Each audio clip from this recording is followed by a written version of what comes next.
SpaceX has done it again. Starship's Flight 11 just pushed the boundaries of what's possible in rocketry. For the first time, SpaceX tested advanced upper stage landing maneuvers, taking us one step closer to a fully reusable two-stage to-orbit system. During this crucial test, Starship's upper stage performed a precision flip and descent sequence, collecting vital data for future orbital recovery attempts. But what exactly happened during Flight 11? From the moment of liftoff to its fiery descent, every second revealed new secrets about SpaceX's path toward rapid Starship reusability and Mars readiness. Let's break down all the stunning details you might have missed. All that begins with a previously flown Super Heavy booster. This is the same rocket we saw launch on Flight 8 in March 2025. The booster was returned to the Star Factory for some cleanup and refurbishing, which included replacing some of the engines, but we still have 24 of the original Raptors from Flight 8 returning for Flight 11, and they performed beautifully. By now everyone knows what a successful Starship launch looks like, and this one was no different. A beautiful ascent into a clear blue evening sky, followed by a hot stage separation, and the boosters returned back to the surface. This time around, SpaceX did have a new experiment for their booster landing burn. Just like the two previous flights, this one was not going to be a tower catch. Instead, they are bringing the rocket down over the water, and that gives them the freedom to try something new without worrying about any consequences. So instead of doing the usual procedure where they start the landing with 13 engines in, then drop down to 3, they are instead going from 13 to 5 and then to 3 engines right at the very end of the landing. SpaceX says that this is a test run of the new procedure for the next booster version 3. It's basically just going to use a little bit less fuel for the landing burn, which means there's more fuel to burn for liftoff. Meanwhile in space, the Starship is making its way flawlessly into a suborbital trajectory around the globe. All that we're really looking for here is that the ship remains in control the entire time and nothing blows up. So not only did Starship maintain control through its coasting phase, it also gave us a pretty amazing demonstration of what those wing flaps are capable of when they don't end up melting away during re-entry. At around T+58 minutes into flight and at an altitude of 50 kilometers, Starship begins its first planned dynamic banking maneuver. That's essentially their first attempt at changing course in mid-flight. So instead of letting the ship come down naturally in a straight arc, they are steering around in a kind of semicircle patch as it drops. SpaceX just released 2 new angles, so the recent Flight 11 upper stage splashdown for multiple different drones. With these, it provides an extremely clear view of the state of the ship and how it held up during re-entry, along with better angles of the final flip maneuver. One angle in particular starts well before engine ignition as the upper stage belly flops toward the water. Hireable mourned up into the new footage, how the heat shield held up, the preparation for future catch attempts, and more. The first video is from a drone, and in total is just over a minute long. At this point, Starship has gotten past all parts of re-entry heating, and is only a few kilometers high. It's currently over the Indian Ocean, and just past an hour into the flight test. This is a critical test for future landing attempts when the ship is going to return to its own launch site, so it needs to gradually steer itself up from Mexico over to Starbase Texas. Then just above the ground the ship needs to make a final twist maneuver to align itself with the tower and catch arms. We can see the ship practice this turn at T+1 hour and 5 minutes. It spins itself around about 180 degrees before making the final downward flip and igniting its engines for the landing burn. Even with all of that steering and changing in direction, the ship somehow still manages to land right on target beside the floating buoy camera, and we see it splash down lightly before tipping over and exploding. By now, it's transitioned into its belly flop position.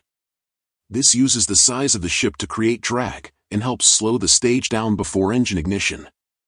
With the camera tracking the ship as it descends, one aspect that stands out is how stable this maneuver is with the ship barely moving.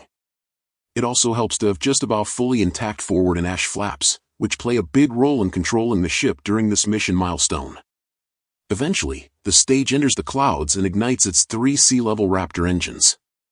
This swings the bottom of the stage to the other side before aligning it so vertically and slowing to just about a hover. They cut off one of the 3 engines, leaving just 2. It then makes contact with the water, slowly tipping over with the video ending right before it explodes. If you match the time of events with the official live stream, you can get some added context related to the ship's altitude and speed with the new video. At the start, the ship is around 4.2 kilometers high and is traveling just over 415 kilometers an hour. Over the next 30 seconds, the altitude lowers to just over 1 kilometer, and the speed is around 350 kilometers an hour. Right as it enters the clouds, it's only half a kilometer high and still traveling 300 kilometers an hour. Finally, engine ignition and the flip scrubs off all the remaining speed until the ship is almost stationary. In the future, SpaceX wants to catch the upper stage similar to the booster. That would mean the ship would attempt this maneuver over the launch site and surrounding area before hovering as the tower arms come together under catch points. Obviously, that requires some extreme accuracy with very little room for error. On the last flight, when SpaceX posted these extra angles of the landing, they said that the ship was only 3 meters away from its targeted landing spot. This time around, they didn't share exactly how accurate the landing was. We can assume, based on all the pre-positioned camera equipment that was close, but its exact proximity isn't clear. That being said, Flight 10 was 3 meters off with some notable damage to the flaps, while the ship was in much better condition, which should only help improve accuracy and control. Focusing on the state of the ship, it looks good, with some areas that were obviously stressed. On the live stream, we didn't get the best view of the heat shield and flaps in particular, however, these new angles show it clearly. Looking at a still frame before the ship enters the water, both visible flaps and the main heat shield structure are intact. We get an even better view from the second angle provided. This video starts in a few seconds following engine ignition, after the bottom of the stage is already swung over. You can see the 3 Raptor engines gimbaling as they work to orient the stage properly. It slows down before entering the water. Like the other angle, it starts to tip over and then the video ends.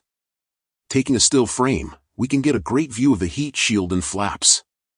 One of the first things you'll notice is all the discoloration were orange and whites, which we saw some of on Flight 10. In Flight 10's case, the orange color was from metallic test tiles that oxidized, and the white was from insulation of areas where SpaceX deliberately removed tiles. On this flight, SpaceX left large patches of missing tiles in areas where they expected the most heating, among others.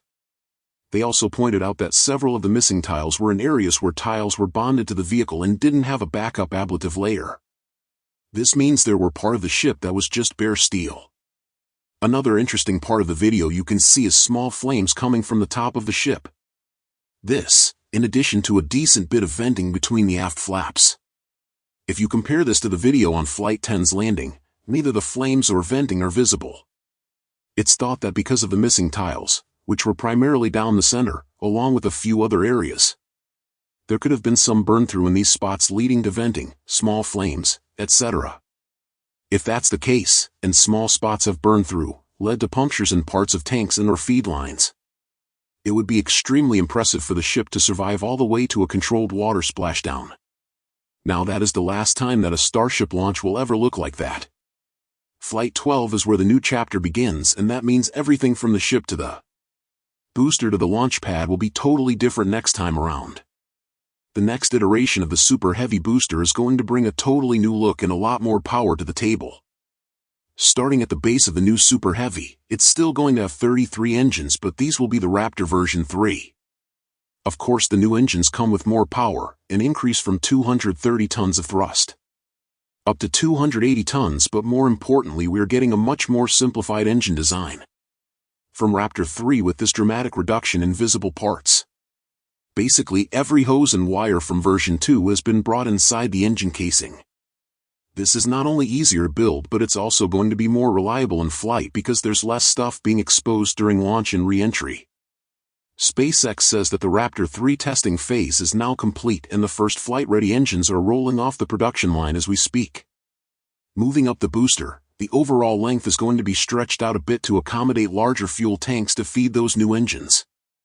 That new fuel system includes this massive transfer tube that allows liquid methane to flow down from the top of the booster to the engine bay. For scale here, that new transfer tube alone is about the size of a Falcon 9 booster. A rocket within a rocket.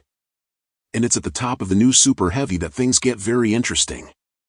The first change you probably notice is that we've gone from 4 grid fins down to 3, and they've repositioned the remaining fins into this T-shaped pattern. It looks like their main reason for doing this was to integrate the catch pin for the chopstick arms into the structure of the fin itself.